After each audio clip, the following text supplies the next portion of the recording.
शिक्षा एवं तकनीकी शिक्षा मंत्री रोहित ठाकुर ने कहा कि प्रदेश में टीचिंग स्टाफ के 12,000 पद शिक्षा विभाग में खाली पड़े हैं और प्रदेश की सुख सरकार ने एक साथ 6,000 पद भरने की स्वीकृति प्रदान की है। उन्होंने कहा कि प्रमोशन व बैच वाइज आधार पर इन पदों को शिक्षा विभाग में भरा जा रहा है तथा अध्यापकों को दूर दराज के क्षेत्रों में भी नियुक्त किया जा रहा है ताकि प्रदेश के हर क्षेत्र में विद्यार्थियों को गुणात्मक शिक्षा मिल सके।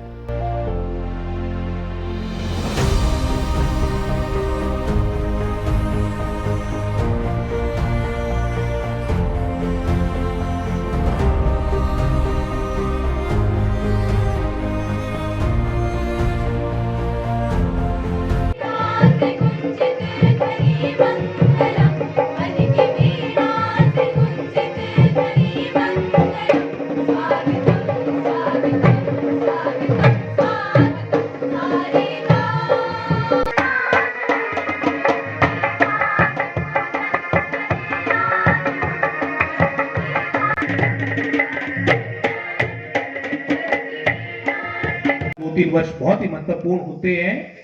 4.5 वर्षों में पिछली सरकार ने मात्र 2 कॉलेज खोले।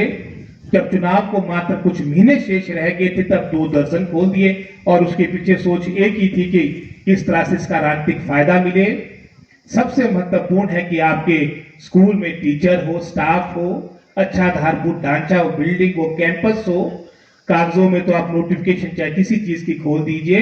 तो हमारी सोच जो हमारी वर्तमान सरकार की है, जैसे मैंने कहा, अपने शिक्षा विभाग में जो सैकड़ों की हजारों की संख्या में पद रिक्त पड़े हैं, इनको भरने की कवायद प्रारंभ हो चुकी है। जहां मैंने कॉलेजेस की उदाहरण आपके समक्ष रखे, इसी तरह से जो हमारे पीजीटीज है, लेक्चरर्स हैं, इसकी भी काफी संख्या आपके पदों की लगभग 1100 पद रिक्त थे।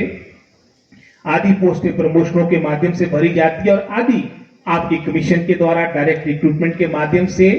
ये बताते मुझे प्रसन्नता होती कि 585 पीजीटी पदों की यानी लेक्चरर्स के पदों की हमने अपनी संस्कृति एजुकेशन डिपार्टमेंट ने कैबिनेट की स्वीकृति के बाद कमीशन को भेज दी है, पब्लिक सर्विस कमीशन को। और मुझे पूर्ण आशा है कि इसी महीने अक्टूबर के महीने में ये प्रक्रिया भी इन आपके पीजीटी के पदों को भरने की, लेक्चरर्स के पदों को भरने की कवायद प्रारंभ होगी। जैसे उदाहरण के तौर पे यहीं पर ही हमारे साइंस स्ट्रीम के फिजिक्स के टीचर नहीं है। 6-8 प्रस्ताव तो बिल्कुल सुबह से यहाँ पर मिले, जो जगह जगह कहीं पर जेबीटी के पद खाली है, कहीं पर आपके मैं समझता हूँ पीजीटी के पद खाली है, टीजीटी के पद खाली है। ये स्थिति आपकी शिमला जिला की है, आपकी चंबा जिला की है, कुल्लू जिला की है, आपके मंडी जिले की भी जो हमारे पहाड़ी क्षेत्र है, सिराज और पत्थर विधानसभा क्षेत्र, वहां की भी कोई अच्छी स्थिति नहीं।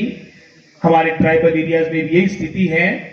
मैं भारी हूं माननीय मुख्यमंत्री सुखविंदर सिंह सुक्खू जी का, समस्त अपने काबीना साथियों का, जिन्होंने 6,000 पदों की स्वीकृति हमें कैबिनेट के माध्यम से दी। और हम पूरा प्रयास करेंगे जो ये नियुक्तियां, जो ये अपॉइंटमेंट्स होगी, वो इन्हीं दुर्गम क्षेत्रों में होगी। चाहे उपजोता की बात हो, चाहे उपछात की बात हो, शिलाई रेणुका की बात हो, जुबल कोटखाई चौपाल की बात हो, चाहे वो हमारे भरमौर चंबा की बात हो, कुल्लू के आनी निर्वहन क्षेत्र की बात हो। हर जगह जहां हमारा अभाव है हमारे टीचर्स का, वहां पर इनको नियुक्त किया जाएगा। पिछले कल में रामपुर था, वहां पर भी महाविद्यालय में बड़ा हमारा कार्यक्रम था। आपको याद होगा पिछली सरकार के कार्यकाल के दौरान जहां पूरे हिमाचल प्रदेश में 134 हमारे महाविद्यालय है, 134 में से 105 ऐसे आपके कॉलेजेस थे जहां पर आपके रेगुलर प्रिंसिपल्स नहीं थे। मैं भारी हूं माननीय मुख्यमंत्री सुखविंदर सिंह सुक्खू जी, जिन्होंने हमारे को इनको भरने के लिए मैं समझता हूं हमारे को स्वीकृति दी। और आज इन 105 में से 83 जगह आपके रेगुलर प्रिंसिपल्स पहुंच चुके हैं, जिसमें राजगढ़ भी है, रामपुर भी है, जितने भी हमारे दुर्गम स्थलों के महाविद्यालय है। अभी हमारे पत्रकार बंधु राजगढ़ में पूछ रहे थे कि आपकी नई क्या प्राथमिकता होगी। मैं कहा नई भी चलो, आने वाले समय में नई सोच के साथ ये सरकार आगे, जैसे व्यवस्था परिवर्तन की बात आ रही, हम कार्य करेंगे। लेकिन वर्तमान में हमारी प्राथमिकता जो बिगड़ी हुई परिस्थितियां हमारे को, चाहे शिक्षा के क्षेत्र में, चाहे वित्तीय परिस्थितियां गंभीर हमारे सामने आई है, उसका समाधान निकालने का प्रयास करेंगे।